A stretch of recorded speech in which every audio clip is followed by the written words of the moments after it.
Yeah, I think for sellers right now, the most important thing is price. Pricing your home in all markets is always very important, but I haven't seen it like this here in the Ottawa market where price sensitivity is such a big deal. And a lot of sellers that we meet, they want to test a high number.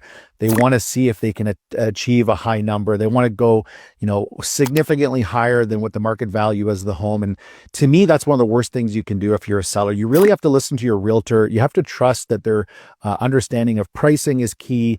You want to work with a realtor that's maybe done 50 listings in the last year, someone that really understands how to price. Because if you price too high or if you test too high, you really get impacted from days on market. And you always end up getting less potentially of what the realtor is going to indicate what your price strategy should be. So you really have to be careful with that.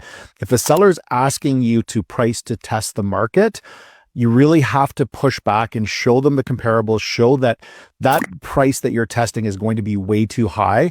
And days on market matter. Right now we're at 18 days on market. If your house is sitting for 60, 90 days, buyers are very smart. They start wondering what's wrong with the house. They're going to negotiate significantly less.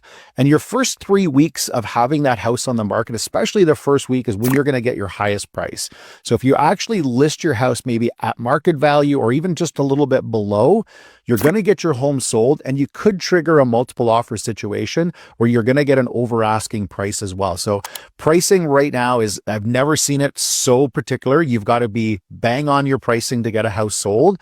And sellers have to trust and listen to the experts, the realtors that are going to help with the pricing strategy. And if they don't, I always tell realtors, if you're off 100,000, maybe 200,000 on the price of what your sellers want, maybe you're not the right fit for that seller, because you're going to get yourself in trouble if you're pricing way above market and you're testing the market here in today's Ottawa real estate market.